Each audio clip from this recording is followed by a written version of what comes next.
For thousands of years, we've been under the impression the Bible was meant to be taken seriously. Finally, a new translation that'll change all that. This is Oh My God, What the Fuck Bible? Reach out, touch faith. Welcome to Season 4, Episode 3 of Oh My God, What the Fuck Bible with me, David Tuchman, coming to you from my Bible-filled bunker. Each week on the show, a guest joins me and tries to read a whole big chunk of my own personal translation of the Hebrew Bible while I make fun of it. This time around, my guest, another wayward Bible rejuvenator, reads about a whole lot of meat, family drama, and the trouble of creating narrative tension in the Bible. Enjoy.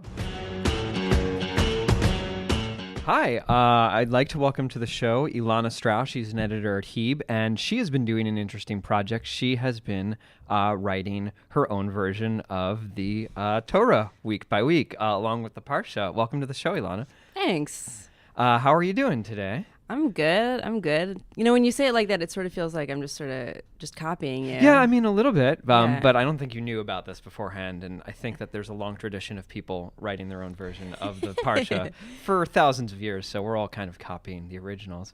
But speaking of, how did you start doing that project? Yeah, I mean, it's sort of something I had thought about since my early Hebrew school days, but I'd never really imagined doing it until I started working for Heb, and then it just seemed obvious. Well, it's really funny, and I've really been enjoying them. I wanted to ask a few, I mean, they're like the typical questions that I ask all my guests, but there are some specific things that I wanted to ask you because we're sort of doing similar projects. So you started with Bereshit, right? You started at the beginning. Yes. As one really should. What, going through this, has been your favorite story so far? Ooh, interesting. I mean, it's hard to, I'd say like the Moses, getting out of Egypt story, but that's so much of it. It seems like a cheat, It's a pretty big, powerful story. It's like the epic of it. That's not a cheat, I don't think. I mean, it's like saying, I like the whole thing, it's like, maybe I can pick something. Okay. When Moses has to like convince Pharaoh, to let these people go. And he tries to do that by turning his staff into a snake. Yeah. And it's just this really awkward moment because he's like, all right, God said I should do this. So Pharaoh, check this out. And he like throws down his stick and it becomes a snake, and Pharaoh and his magicians just sort of look at it and they're like, shh, we could do that. And they like do the same exact thing. Which is totally crazy. And then Moses just like, awkwardly is like, oh, okay, I'll get back to you guys in a bit. And he like leaves. Yeah. I mean, it's like, how is it possible that any of this is happening? He's like kind of thrown in by this all-knowing God who just sets him up for this awkward situation failure all where the he time. fails. Yeah. Constantly. That's totally the story of the last 4 books. That's how you up the stakes though. Yes. You can't like if it just started out with it being like, oh, hey, Moses, I want to free your people, so bam, they're free, over. Like, this wouldn't be a story. Right. It's like God is working as a narrator, setting up all this dramatic tension and screwing over his characters in the story. Well, he has to. Exactly. He's the one writing it. He's got to be the one introducing the conflict. Where else is it going to come from if he controls everything? I do have another question, though. Is there anything that, as you were going through this and reading these, like doing a closer reading probably than you've done before, is there anything that surprised you about these stories? I guess, what did surprise me? I started empathizing with God a lot more. Yeah. I think previously when I'd read these stories, I was just like, why is he so, like, not even just why is he such a jerk, but like, why is he such a silly jerk? Like what, this seems, but then I'm really through the process, not even just of reading it, but of writing it and like of trying to come up with my own sort of version of the story. I'm like going through the same struggles as this narrator, like I'm identifying with it. I'm like, man, I really need some conflict here. I can't just keep writing these laws and then like, thank you, God, for just killing all those babies. That made my life a lot easier. Yeah. Well, it's interesting the way that you're looking at it is like God is the Terrible. Well, as God is like the author of it as opposed to like, a god or some kind of deity, but it's more like somebody who's trying to get a good story down.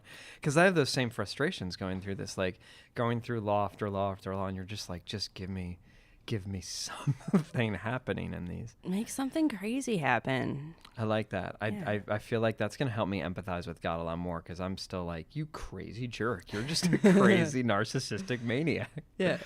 So let's go take another step back. So you're saying you grew up in Hebrew school or going to Hebrew school? Yeah. What's your religious background like?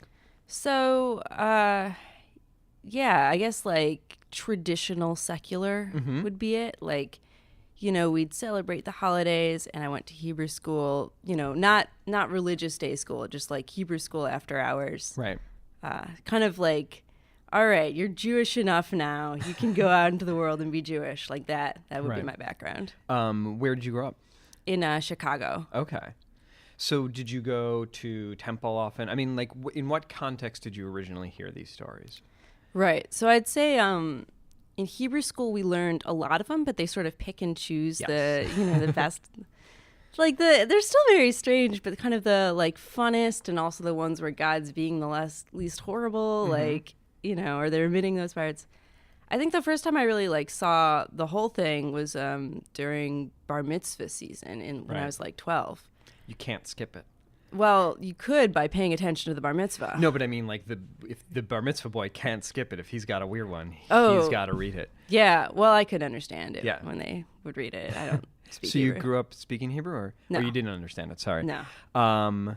So what happened then when you first started Well, seeing those stories? yeah, well, I was at all these bar and bat mitzvahs like every week, and I got so bored following the ceremony. Mm-hmm. And there's this one other book that was available to me, which was the Torah. There's a copy of it in front of your seat. Mm-hmm. So I just started reading that instead. And that's how I ended up reading the Torah through bar mitzvah season. That's fun. Yeah. What stood out to you there that you felt like, was there anything that stood out to you during that you felt like was being held back from you when you were learning this in Hebrew school? I think the one story I really, really remember was the one where the Hebrews are wandering through the desert and they're thirsty and they need water. So, Moses has his little chat with God, and he's like, hey, God, they need some water. They're humans. It's reasonable request.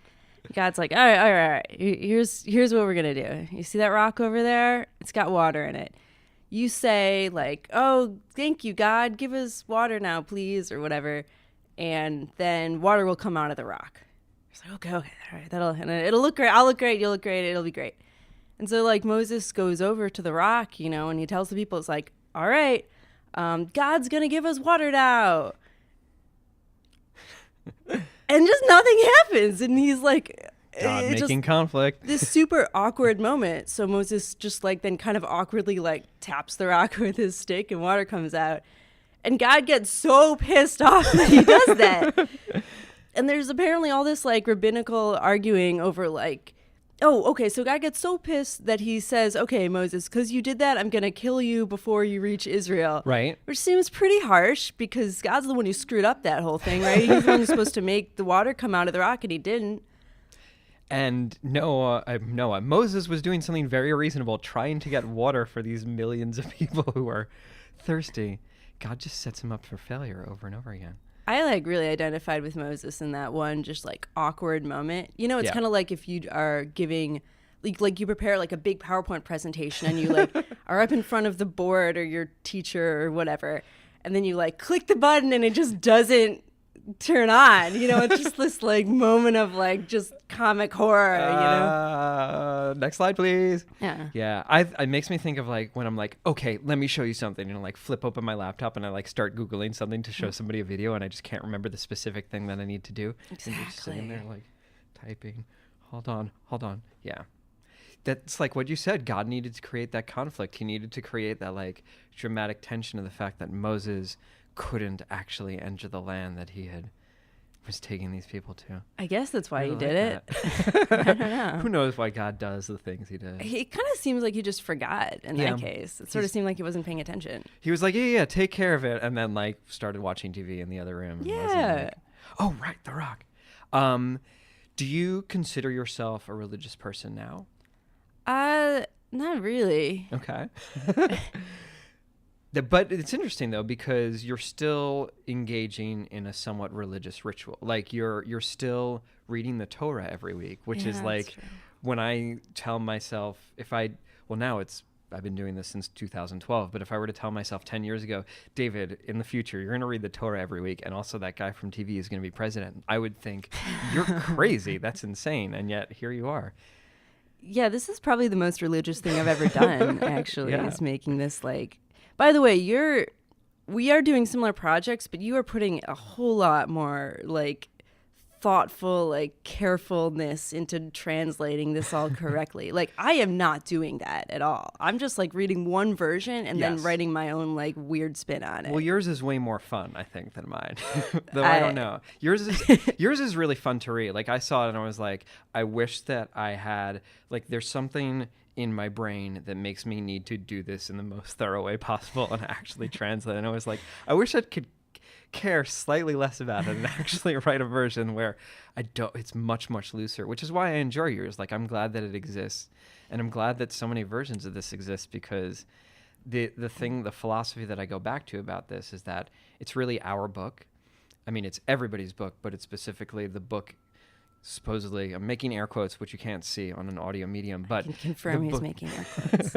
the book given to the Jewish people, and it is our tradition of interpreting and reinterpreting it. And it's almost as though every person should have their own version of this, which is something that I believe. And I wish that everybody had the time to do it. So instead, we have people like us making it. Thank God. So you can actually read it and get through. Do you believe in God?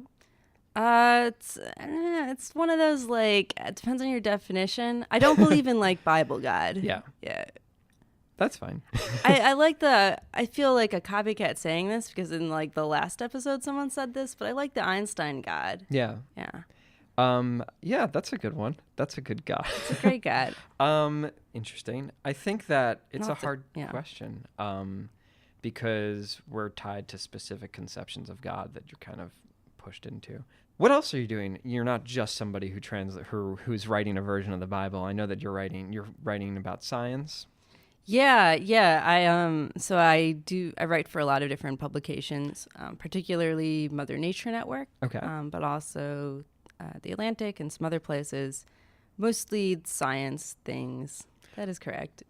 Science things. That's Science the thing things. that I can It's remember. the scientific term. Didn't write nights. Yeah. What's the thing that you like writing about the most? I mean, really I do like writing about human sciences, like the science of people. Mm-hmm. So like sociology, economics, psychology. But what I really like is when I'm talking to a scientist or someone involved in one of these, things, and they've got like their own fascinating story, Mm-hmm. that's not just like, here's a discovery I did, but here was my ridiculous process to find this discovery, That's cool. That makes me think of this guy recently who discovered that puffins have beaks that glow under ultraviolet light. Ooh. And that's something, you should check that out after we record, but he just decided to start shining a UV light on his puffins, and people have been joking that he actually secretly took a puffin to a rave and found this out and doesn't want to tell anybody that. So that was actually my first thought. I think that's everyone's. I have one more question before we get into this. Do you have a favorite character in the entire Bible? I like, so when Jonah's on the ship, Mm-hmm. and it's like, there's this whole storm and Jonah's on the ship. I like the captain on the ship. How would you cast that character? Ooh, okay. So I don't know. I think Seth Rogen would be a good captain, although he's not Jewish, but whatever, that's okay. Seth Rogen doesn't only have to play Jewish characters. You can play random Middle Eastern, right? He can play the one non-Jew in this story. He's Seth Rogen. What's so appealing about that character? He's really down to earth in the middle of the Bible. Mm-hmm. Like there's all these different people of all these different religions on this ship. And, Jonah's caught up in like Jewish Bible God, and like everyone's got their own gods. And the captain's like, all right. We've all got our own gods. Clearly one of them is causing this storm. Let's get to the bottom of this. I love that. That's great. That's a very Seth Rogen reading of it too, I think. Yeah, I think he'd be the right, like he's kind of uncomfortable, but he's very rational and also very low key. Mm-hmm. Anyway, one more question. Are you ready to read the Bible? Yes. All right, let's do it. This is Torah, a loose translation, book 4, In the Desert, episode 3, When He Lights, chapter 18. Oh my God, so much preamble. Chapter 18, in which God gives some lighting instructions, number 8:1 to 8:4.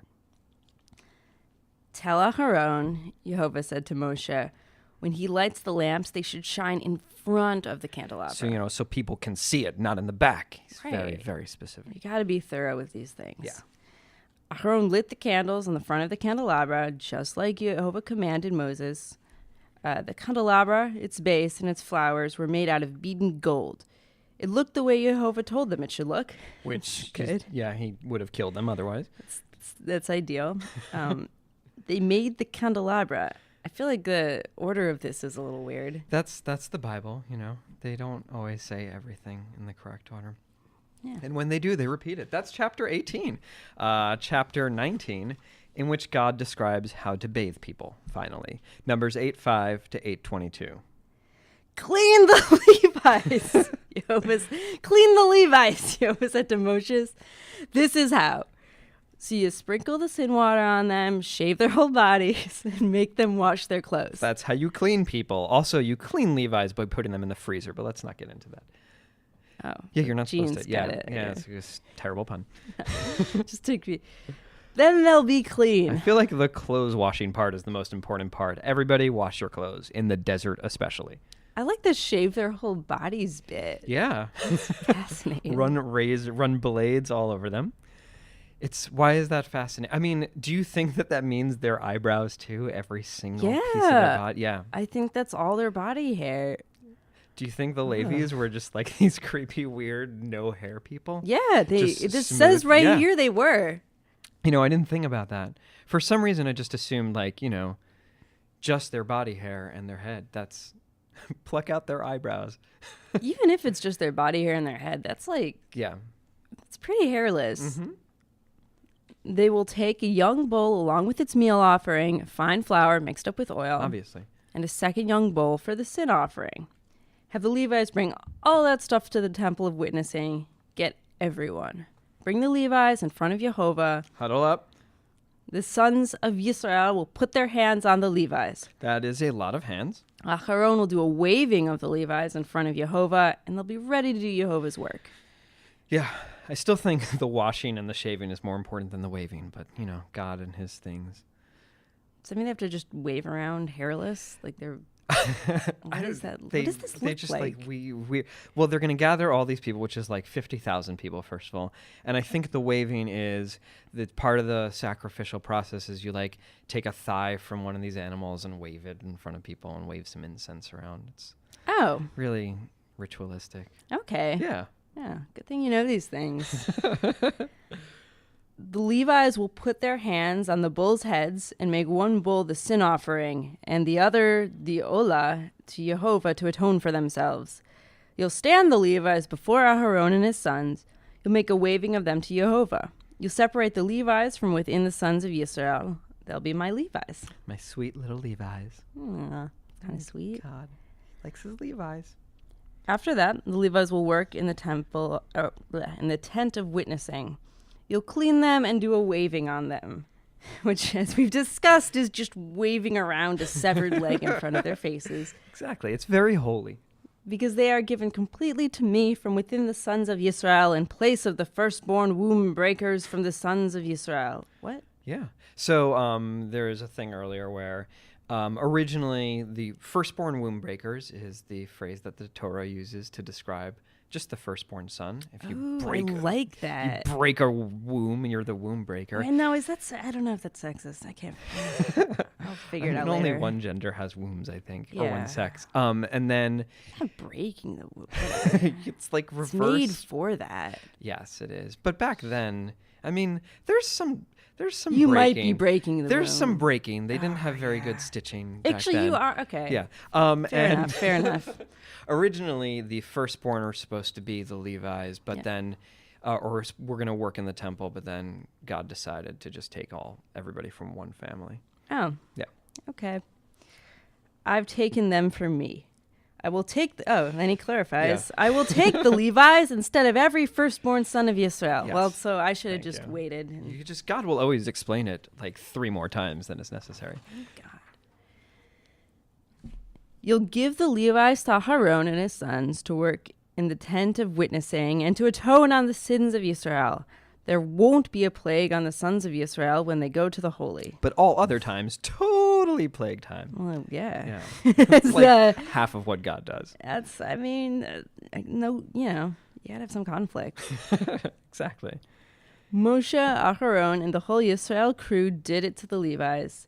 Everything Jehovah commanded to Moshe. The sons of Yisrael did it to the Levites. They sure did. Poor Levites. Oh, wait, let's explain again. The Levites sinned and or purified themselves. Similar words, so it's hard to know which one it is. So they either sinned or they purified Yeah, themselves? depending on the translation. The words are Ooh. very close. That's very That's nice metaphorical complicated. Okay. thing. Hebrew does. Clean their clothes, and Aharon did a waving for them before Jehovah. Aharon atoned on them to clean them. After that, the Levites came to do the work of the tent of witnessing. Aharon and his sons watched them, just like Jehovah commanded Moshe about the Levites. That's chapter 19. Chapter 20, in which God sets age limits. Numbers 8:23 to 8:26. Okay. About the Levites, Jehovah said to Moshe, when they turn 25, they'll join the crew that works in the tent of witnessing. So earlier in the Bible, it said when they turn 30, but whatever, don't worry about it. It's okay. It's math. Yeah. God likes to create work for rabbis down the line to figure this stuff out, They'll retire when they hit 50. which is way under Social Security age. That's pretty good. Yeah. So they have 25 years of work. It's not bad. Okay. Yeah, I mean, people usually died at like 51, so, Oh. you know. Well, and they do have to be hairless Yes. all the time. When they retire, they won't They're more work anymore. aerodynamic that Oh, way. yeah. That's why. Right. You'll be able to fly through all this sand. Mm-hmm. When they retire, they won't work anymore. Okay, that sounds right. It's definition of the word. But they will oversee their brothers in the tent of witnessing. So back then, if you were a manager, that did not count as work. No, did they just like watched and were like, "You're doing it wrong. Come on." I kind of like that. Yeah. Yeah. That's retired. But just like the fact that like being a manager doesn't count as much as being a worker. Yeah. Oh, I like that. Like it's the less. radical It's in not me as likes important. that. Yeah. That's what the Levi's will That's- do and stuff. Yeah, you know it's relaxing. It's not as hard as working. Yeah. It's very like power of the people, you know? Yeah, absolutely. That's chapter 20. Chapter 21, in which God talks about his friggin' holidays. Numbers 9:1 to 9:14. Woo, holidays. Yeah. The sons of Yisrael will have to do the Pesach at the right time, Oh, yeah. Jehovah said to Moshe in the Sinai desert in the first month of the second year after they left Mitzrayim. On the 14th day of this month, between the evenings, it's Pesach time. Woo! Time for all the rules and decrees. Rules! Do a Pesach, Moses says to the sons of Yisrael. They were all very confused because they had no idea what that meant. He's about to define it, right? Yes, thank God. On the 14th day of the month, between the evenings, does that just mean like in Yeah, the it's day? like no, it means the like basically twilight. So like Oh. between when it starts to get dark and when it's the full evening of getting dark. Okay. I could have just written twilight, but I wanted to be annoying. Nah, that's more interesting. Gave me questions. So the children will ask. The children of Israel did everything Jehovah commanded Moshe. There were a bunch of guys who were yucky from the dead people who couldn't do the Pesach on that day. Ooh, conflict. Mm-hmm. So they came to Moshe and Who Aharon. were extremely grossed out. We're yucky from dead people, they said. Why do we have to be separated and miss out on this awesome sacrifice and special time? Chill here for a moment, Moshe said to them. I'm going to go find out what Jehovah wants. Tell the sons of Israel, Jehovah said to Moshe, that if a man is yucky from a dead body or he's really far away from camp, he should do his Pesach to Jehovah between the evenings on the 14th day of the second month. He should eat it on matzos and bitters. Matzos? Matzos? Yeah. I want to say matzot. Okay, You whatever. can say matzot. Oh, it's Ashkenazi, isn't it? Okay. No. It was No, more, it's English. It's Hebrew English. So Hebrew English. confused. Okay. He should eat it on matzahs and bitters. He can't leave anything until the morning and not break any bones, yada, yada, yada, all the other rules of Pesach. I'm Just yada, yada, yada. glad Pesach. we're not. Yeah. Those are some long rules. However, if a guy is clean and not on a journey and he doesn't do the Pesach, cut him out of your nation. Because he didn't bring a Jehovah offering in time. This man sinned. If a stranger who lives with you makes the Pesach to Jehovah, he should follow the rules and decrees of the Pesach. It's one rule for all of you, the stranger and the guest in the land. Thanks, God. I'm glad he didn't explain it the first year so that those people would create some drama in this section. Yeah. That's nice. It'd be weird to be a stranger and just be like, hey, everyone around here does...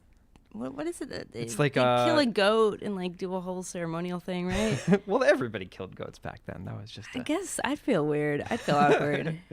You'd also have to get circumcised. It's a whole thing. Oh, I wouldn't have to get circumcised. No, that's true.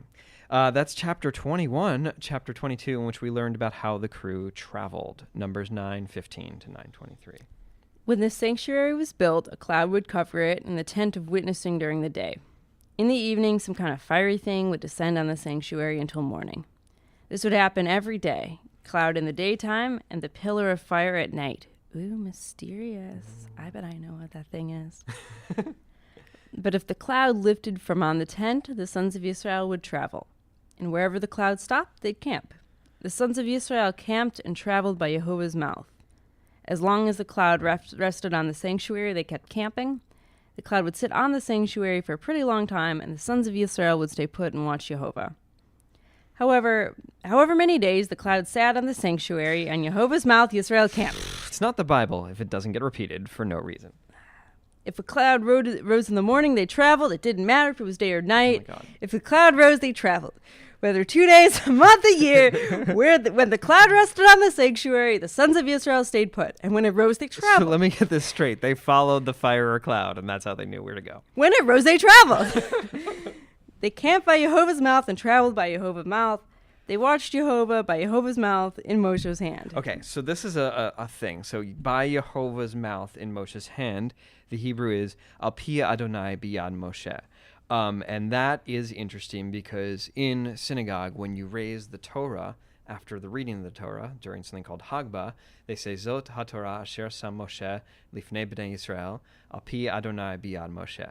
So Zot HaTorah Asher Sam Moshe Lifnei Bnei Yisrael means this is the Torah that Moshe put in front of the sons of Israel, Al Pi Adonai Biyad Moshe. And that entire sentence means, so this is the Torah that Moshe put in front of the sons of Israel, essentially written by the mouth of God, by the hand of Moshe. And what that full sentence is saying is that the Torah that we have in Shul, the Torah that we have now, is the exact same Torah that God dictated to Moshe. The problem with that is that that full sentence never actually appears in the Bible. The second half of it appears here. Exactly. And the first half appears in Deuteronomy, so we'll get to that next year. But it's important to know the context of this. The context of that phrase, Al Pi Adonai Biyad Moshe, or by Jehovah's mouth in Moshe's hand, is referring just to the travels and has nothing to do with the writing of the Torah. So that is a phrase that was created to create the idea that that is the exact Torah that was written to Moshe. It never says that in the Torah itself. Yet we say it every single week. That's chapter 22. Chapter 23, in which God designs some musical instruments. Numbers 10:1 to 10:10. Oh, he says that he's going to say this in such like a God way. Like, I feel like normally if I were like, let's design some instruments. So I wonder if we could, make, hit a rock and it's a drum. He's like, beat 2 trumpets out of silver, Jehovah said to Moshe, and use them to call the phalanx? Yeah, that's one of the words I use to bird. describe everybody. Oh, the phalanx. The phalanx of Israel. I don't know. It sounds special. Call the phalanx and to announce travel time. When you blow on them, everyone will gather near the entrance of the tent of witnessing. If only one horn is blown, the presidents, the heads of the groups of Israel will gather. This is like the most annoying dinner bell ever. Oh, okay. Okay. Yeah, just gather, bother people while they're eating, blow a horn to get the presidents together. It's like their conch shell kind of. Exactly. Moshe has a lot of power. When you blow a long blast, the east camps will travel forward. On a second blast, the south camps will move. You'll sound the horn to signal travel time. When you gather the congregation, you'll blow, but it won't be a blasting. Sure, okay. That's a distinction. The sons of Aaron, the Cohens, will blow on the trumpets. This will be an eternal decree forever. Or just until, the trumpets are lost and nobody knows where they are. Yeah. Forever. War! Oh, this is really like that in Hebrew. It's just like, war! Yeah. I mean, there are no exclamation points, so all the punctuation is added, but it's just like random words. War! When it comes to your land, when the enemy attacks, sound the trumpets. Jehovah, your Elohim, will remember you, and you'll triumph over your enemies. See, he forgets. He just gets distracted. He needs... I like that. Oh, the trumpet. Oh. On your happy days, your holidays, and the firsts of the month, blow the trumpets over your olah and your peace offering. They will be a remembrance for your Elohim. I am Jehovah, your Elohim. That's chapter 23. It's kind of sad because we just have that ram's horn that we blow like once a year and maybe for a month beforehand. Like there was a lot of trumpeting going on in ancient Israel. Yeah, and I met way more exciting things. Yeah, like fights and battles and like just on all the holidays they'd take out the trumpets. I think Judaism needs more trumpets.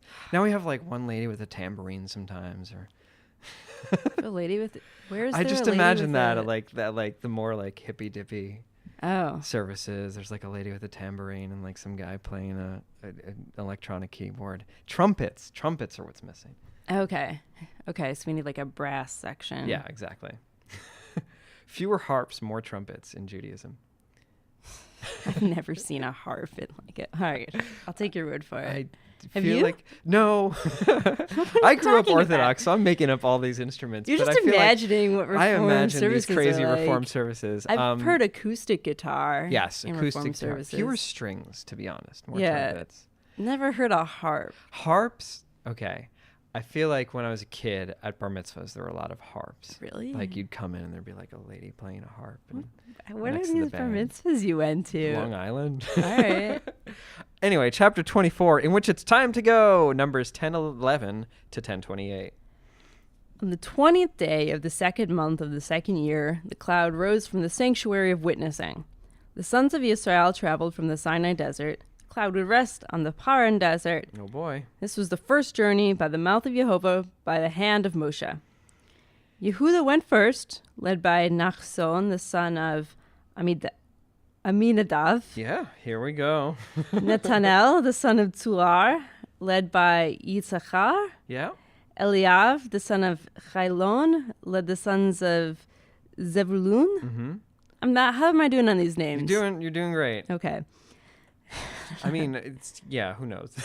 Right. You don't know. Nobody knows. Yeah. I could just make I feel it up. like these are always my favorite sections because they're like really good for some lesser known, under the radar baby names. These are my least favorite sections, but okay. Glad someone appreciates them. They took down the sanctuary and traveled with the sons of Gershon and the sons of Merari, carriers of the sanctuary.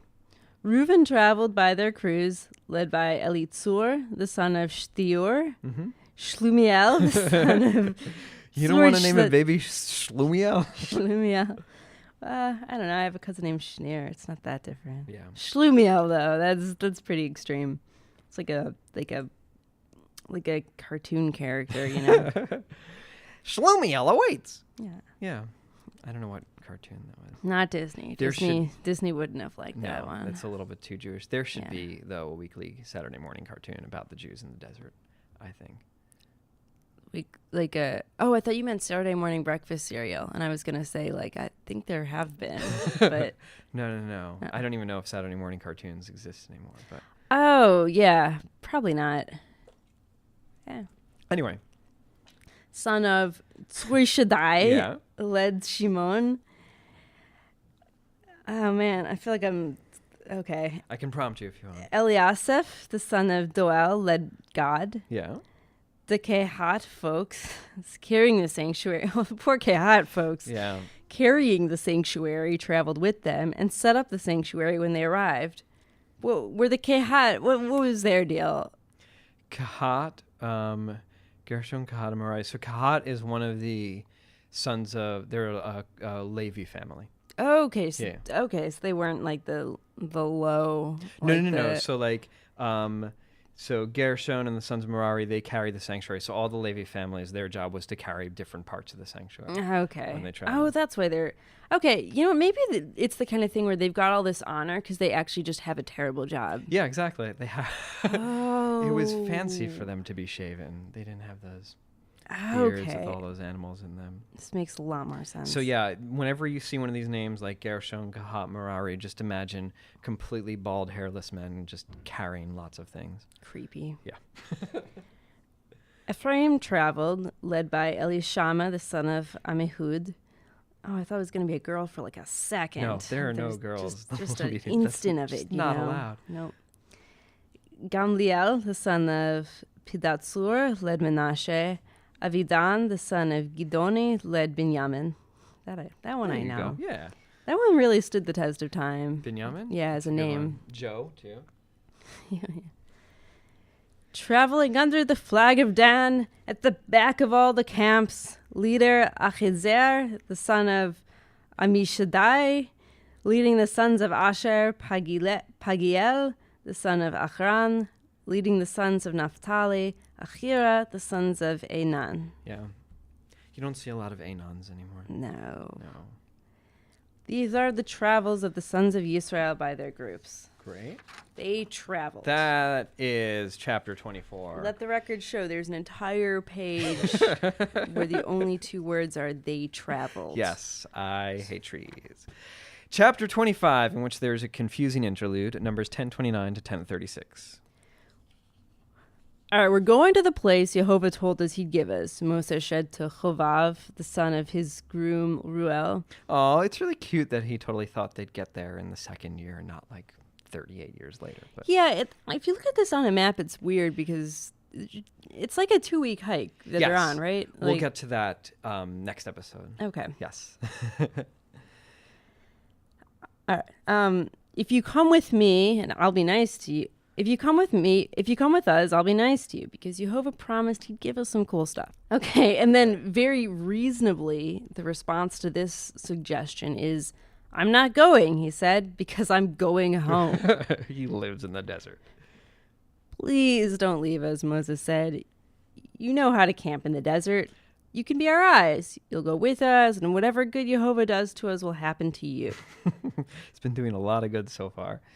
That is convincing, I guess. No. They went on a 3-day journey from Mount Jehovah, the box of the Jehovah treaty carried in front of them, to find some rest. The cloud of Jehovah was on them during the day and when they traveled from the camp. Of course. Yeah. When the box traveled, Moses said, "Get up, Jehovah, and chase away your enemies. Send your haters from your face." Haters step off. When it rested, he said, "Come back, Jehovah, to the tens of thousands of Israel." That's chapter 25. Chapter 26, in which we're almost done, sort of. Numbers 11:1 to 11:35. Is this the Lord of the Flies part? I think there's a Lord of the Flies part in here somewhere. Last part. I'll let you know when we get Okay. to it. There are a few things I think that might be. Okay. Okay, we'll talk after. 26, in which I'm almost done, sort of. Oh, you just said that. The people were a bunch of whiners. Jehovah's ears did not like it. He heard, and his anger burned. Jehovah's fire descended on the camp, devouring everything. Not a lot of build-ups. No, just 1 minute. Moshe! The people screamed to Moses. Pray to Jehovah and stop the fire. Fair. They called that place Tevera because Jehovah's fire burned there. Oh, man, that was a... In Out of the memory of gate. the fire. Ugh. That weird group that traveled with them missed food so bad. Even the sons of Yisrael sat down and cried. Yeah, okay, here's the Lord of the Flies bit. Okay. Who will feed us meat, they said. Yes. Yeah. Because there's a bit in Lord of the Flies when it's like the same thing. There's these kids and they're kind of in the wilderness and they're telling their leader, they're like, we need meat. Yes. And it was like the same moment. And the same kinds of things happen. Okay. Who will feed us meat? They said. We remember the fish that we used to eat in Mitzrayim for free, and the cucumbers, the watermelons, the leeks, the onions, the garlic. Actually, this is kind of getting me hungry. That is a lot of good stuff. Mm-hmm. I like how much they focus on the aromatics at the end. They had watermelon? Yeah, sure. Now our souls are dry because we have nothing but the manna. Yeah. Reasonable for request. like 40 years. Oh, terrible. The manna was like, I'm calling it's written as man. Should I be saying man? You can say whatever you want. Okay. It's okay. Manna, I'm just going to say manna. The manna was like coriander and looked like bdellium. What? A kind of crystal. So it was kind of like a fungusy thing, like right? Hard and terrible. Yeah. Ugh, okay. The nation went out and collected it and ground it in mills or smashed it in mortars, cooked it in pots, and made it into cakes. It tasted like an oil cake.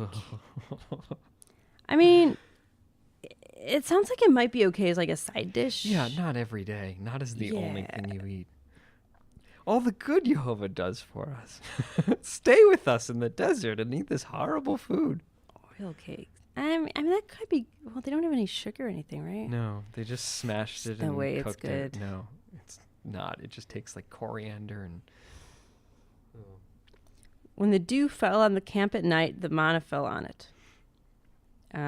Moshe heard the nation crying to their families at the entrances to their tents. Yehovah got fiery angry. This looked bad to Moshe.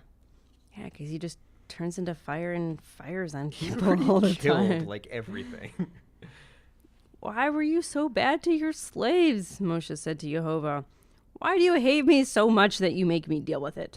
Did I alone conceive and give birth to this whole nation? Did you tell me to carry them in my bosom like a nursing mother carrying a suckling child to the land you swore to their fathers? Jeez. Do I have meat to give them? They cry to me, saying, give us meat so we can eat it. I can't deal with these people alone. It's too much for me.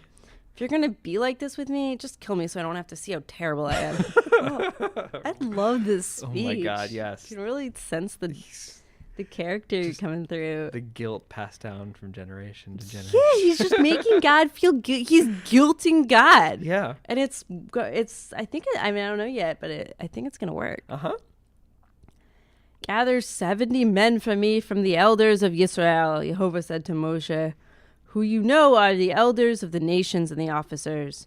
Take them to the tent of witnessing, and they'll stand there with you. I'll come down and talk to you there. I'll take some of the Spirit on you and put it on them. They'll carry the burden of the nation with you, so you don't have to carry it alone. Wait, so he's just like, all right, I'm going to give you a board of directors. Yeah, they can take the blame too. Yeah. You just spread it around, give some other people who can be complained to. Though this sort of already happened, but whatever, don't worry. Say this to the people. Sanctify yourselves for tomorrow and eat meat. You have cried in the ears of Yehovah, saying, who will feed us meat? They were good to us in Mitzrayim.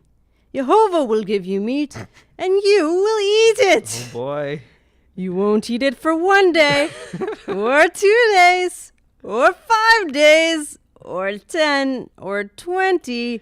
You'll eat meat for a month, until it comes out of your noses, and you'll think it's gross, because he's running out of punishments. Right? You have to eat a lot of meat. Like he's low on ideas here. All right. He needs conflict. Because you turned against the Yehovah within you, and you cried in front of him, saying, why were we taken out of Mitzrayim? It's a very creative punishment. I like how, I wonder if, they were like, well, we need to fill a year with these stories. We just have to come up with something. Yeah, like, you're going to have too much meat? Well, it reminds me of that episode of The Simpsons where Bart smokes a cigarette and then Homer makes him smoke tons and tons of cigarettes. Yeah, it's definitely the same principle at Yeah. play here. Yeah. You're talking about 600,000 men, Moshe said to Jehovah. And who knows how many women? At least 7 women. We don't count them, so we have no idea. I kind of want to give somebody an Israeli accent. Should I give one of them? What do you think? God or Moses? I would think Moses. Oh, yeah. He's Okay. more from the area. All right, I'm warning you. My Israeli accent's terrible. I'm ready. All right. You're talking about 600,000 men, Moshe says to Jehovah, and you are saying they'll eat meat for a month? If they slaughter all the flocks and... I just went into Russian.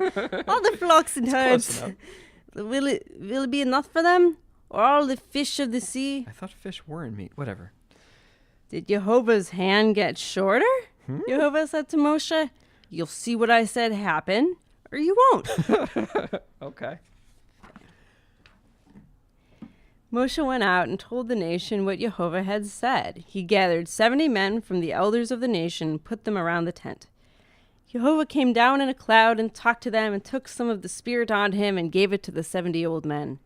When the Spirit rested on them, they prophesied, but just for one day. Just for one day. I feel like the mechanics of prophecy are a little bit confusing, but that's okay. I don't Doesn't mean question they were that. just sitting around prophesying. Yeah, they're just like It sitting kinda there sounds thinking God thoughts. Like an acid trip or something? Like It- they were all... Basically is. Okay.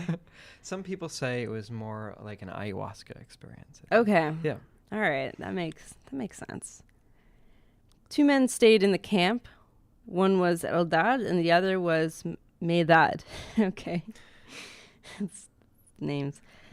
The Spirit rested on them. They were people who wrote stuff. They didn't go out to the tent. Instead, they prophesied in the camp. The little boy ran to Moshe? Yeah, there's a character that's called the young boy and or the lad, but it's apparently Yehoshua or Joshua. Okay. Yeah, that's another name that survived. Joshua did. Joshua, okay. Really. Yeah, Joshua it's really thrived. around, yeah. Eldad, mostly in Israel. Yeah. Eldad and Medad, he said, are prophesizing in the camp. Moshe, my lord, Yehosha, the son of Nun, lieutenant of Moshe's lads, said, stop them. Release the lads. Are you jealous of me? Moshe said to him. You're worried Jehovah might give his spirit to everyone and make them prophets? Well, Yeah. he did just do it to 80 people. Yeah, exactly. Moshe gathered the elders to the camp. Jehovah passed a mighty wind and brought quail from the sea, making them fall on the camp. A day's journey on each side all around the Oh camp, my God. in piles 2 amma high. And it's a lot of It's quail. a lot of dead birds. A lot of dead birds.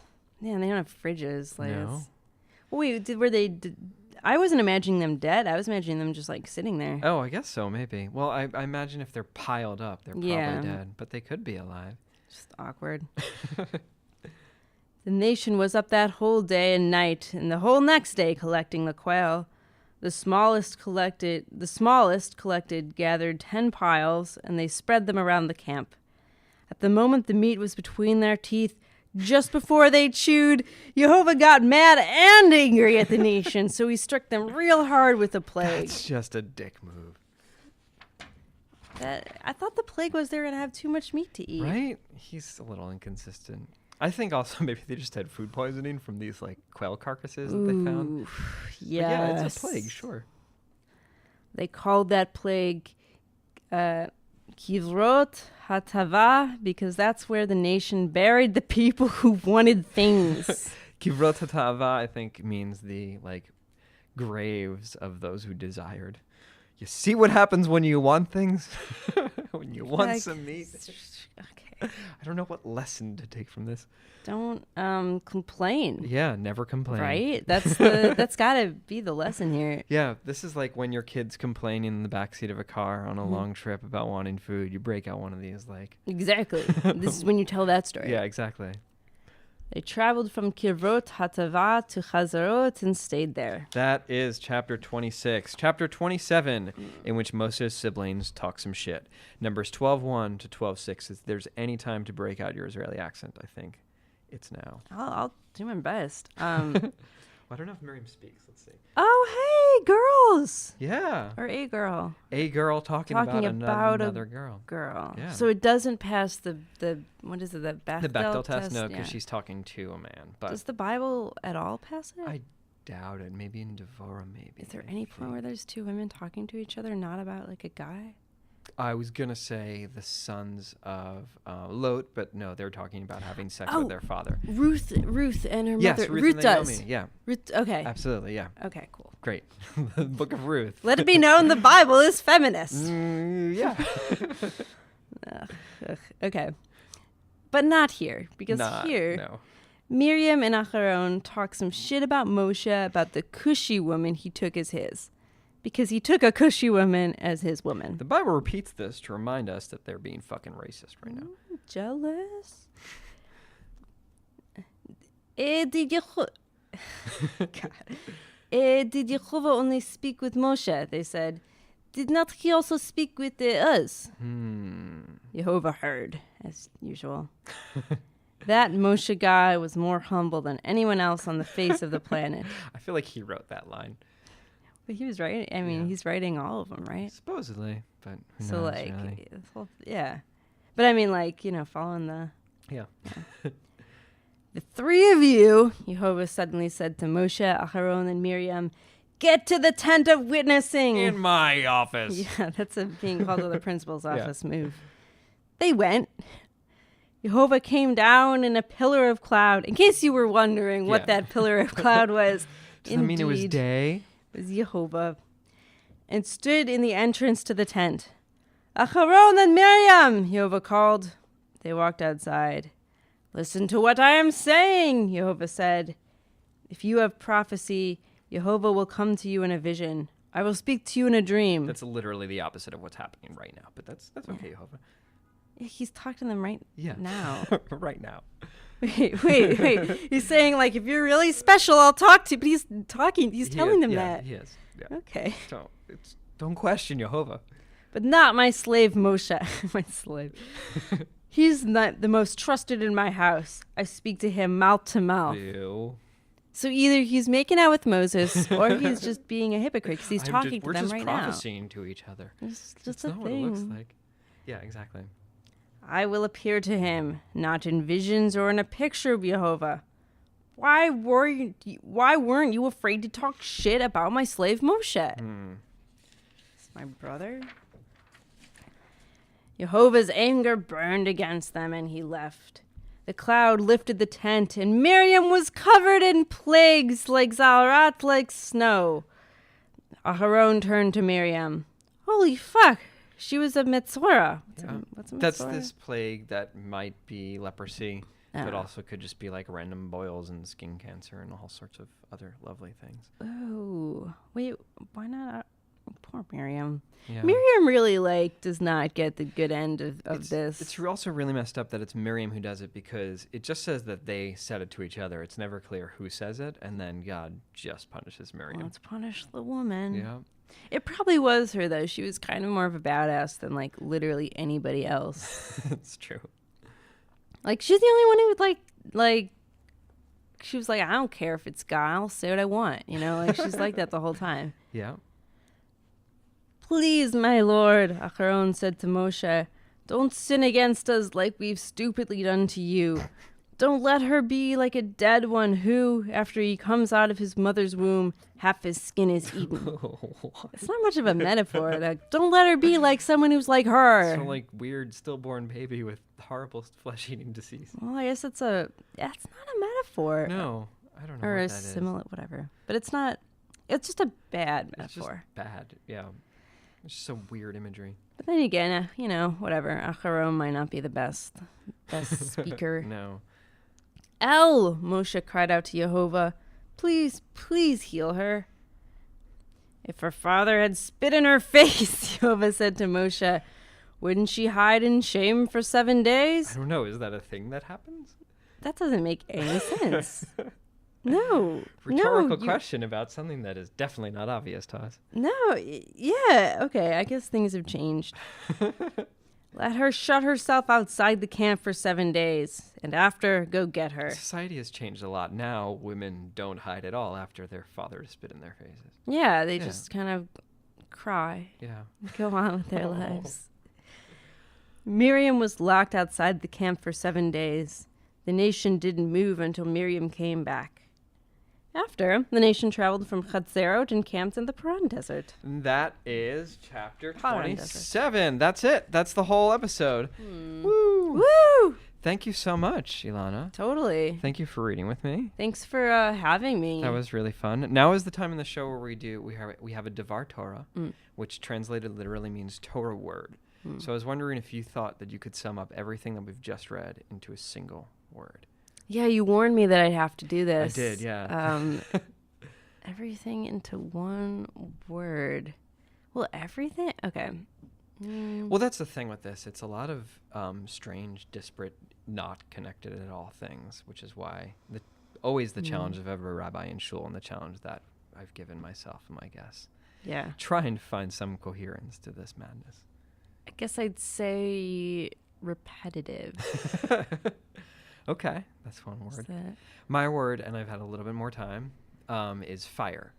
Because I feel like there is a bit of a theme. If there's something to connect it, there is a theme of fire throughout. Like we start out, it's called When He Lights Her Behalotcha, where it's about Aaron lighting the candle and God repeatedly burns everybody with fire. And one of the big themes is God's anger, which flashes up again, and then which flashes up again and again. And the metaphor that's used almost every time is fire. Like God is always burning with fire. I don't know what that means or anything, but it is one little thread that I was able to find through this. There's a lot of God getting angry for seemingly not much reason. It was like you were saying, that conflict. Yeah. Like, I mean, I guess they hadn't really gotten too deep into literary analysis at this point in history. No. So I can't blame him too much. It is a little weird that he keeps saying, like, I'm going to punish them by doing this, and then he doesn't, and he just sort of punishes them a different way for something else. It's like... It does feel like somebody's kind of writing in a little bit haphazardly, where it's like, God got angry and destroyed everything, and then he came up with a punishment, and then he did yet a different punishment. Right. Yeah. But maybe that's kind of what he was like, you know? Maybe he wasn't exactly like a very organized person. No, he's... God. Yeah, organized God. Very organized God. No, he's a bit all over the place. Yeah. He's a very... He reminds me a lot of, like, I guess, certain leaders. He's a bit of a narcissistic maniac who kind of lashes out when he feels hurt and tends to agree with the last thing anybody tells him. Like, Moshe is really good at calming him down and is able to do it very quickly. Yeah, Moshe is really the star of all this. It's funny how he's not as much a leader of this nation as he is, like, their emissary to calm God down whenever God loses his shit. But yeah, that's his his job. Yeah. God, and he guilts him. Yeah. He does it by guilting him. I love that. Yeah, he models it for Jewish mothers for the rest of and fathers, really. Let's admit it. It's pretty not much just every. Yeah, it's not a mother thing. It's just Jews. Let's get rid of that stereotype. But yeah, he's like the model of Jewish guilt and like passive aggressively getting somebody to do something. And it works. It works. Maybe that's what we learned. That's what we learned. Guilt works. Wonderful. I love it. Is there anything else that you take from this, or like anything that surprised you about this reading? Let me think for a sec.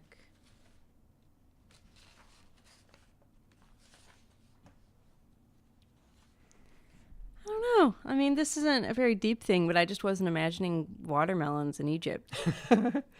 But if you think about it, you've been in Israel, right? Mm-hmm. And you know how like you drive around and there are like avatiach stands everywhere, and there's always watermelons. Yeah, on the they side do of the road. have really good fruit there. I think it makes sense. But you're right. I never really thought about it until I see it in the text. And I'm like, they had it kind of good there. Yeah, I mean they didn't. But except for the slavery thing. Yeah, it's not that they had it good as much as God is. The way that I sometimes think about it is, and I don't know if this was ever intended when it's written, it's almost like God doesn't really understand how people work. and like brings this 1 million+ people out of slavery, and was like, oh crap, I have to feed them, what do I do? And was like, here's this weird bread that you can grind up and eat. And then they're like, we want meat too. And they're like, what? God, just, they're like pets that he doesn't know how to take care of. It is like that. He's like, I have to keep them? Oh.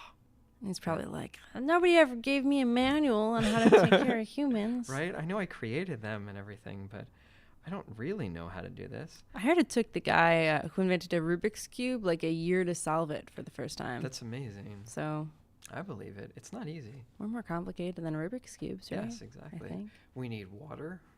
I guess we are We less need complicated in protein terms of sometimes. just basic survival Yeah. things. But, you know, he was trying his best. Yeah. I don't know if I'd give him that much credit. He really is like a child with a pet, and then they complain. He's like, I don't want to. Why? I'm going to throw you out. And I guess I can kind of understand it because I do the same thing if I'm like playing Sims. Yeah, I exactly. just like randomly burn them and stuff. Stop asking me for things. I'm trying to chat. Yeah. Yeah. I'm going to ask you if you have any plugs or anything that you want. Like, where can people find you online if they want to Yeah. check you out? Well, if you're interested in more stuff about the Bible through the lens of someone who isn't super religious, I've got kind of my own version online at It's really funny. You should check it out. HeebMagazine.com. It's nowhere near as accurate as this, and I make up pretty much all of the dialogue. And sometimes I have random characters showing up from other parts of it, just for the hell of it. It's really funny. Miriam's Definitely more check of a it out. character. Good. Thank God, because she really needs her due. Even after she dies, I have her come back as a ghost and stuff. It's really good. I love the dialogue in it. Much better written than the actual Bible. Well, that's not a it's a low bar. Yes, it is. That's true. So much better. Thank you. You're welcome. Are you on Twitter? Is there anywhere else people can check you out? Yes, Ilana Strauss on Twitter. Cool. So follow me. Follow Or don't. Follow Ilana. Or don't even go on Twitter at all. It's Yeah. probably not a good thing for Twitter the world. is a bit of a cesspool, but you know, if you want some nice voices on it, follow Ilana. If you're already on Twitter, if you've made the bad life decision to join Twitter, just make another small bad decision and follow me. as always, the podcast is on Facebook. It is on Twitter. It's on Tumblr. Sometimes it's on Instagram. We have a website. Check all of those things out. Listen to the show on Stitcher, iTunes, podcast apps. Please share the show. You should. A good way to share it is by saving an episode on a USB key and then just leaving it on an empty subway car in the very, very middle of the car for somebody to find and inspect and get addicted to the show. Please rate and review us on iTunes. I want to thank my guest, Ilana Strauss, for being here. Thank you so much, Ilana. Yeah. It was great reading. Thank you so much. Yeah, no, this was really fun. And I also appreciate the croissant. Oh, of course. Yes, I gave Ilana a croissant before the show. And be sure to tune in again in just a week, because next time in the Bible... Do you think the Egyptians are really going to welcome them back? Well, they're all dead now anyway.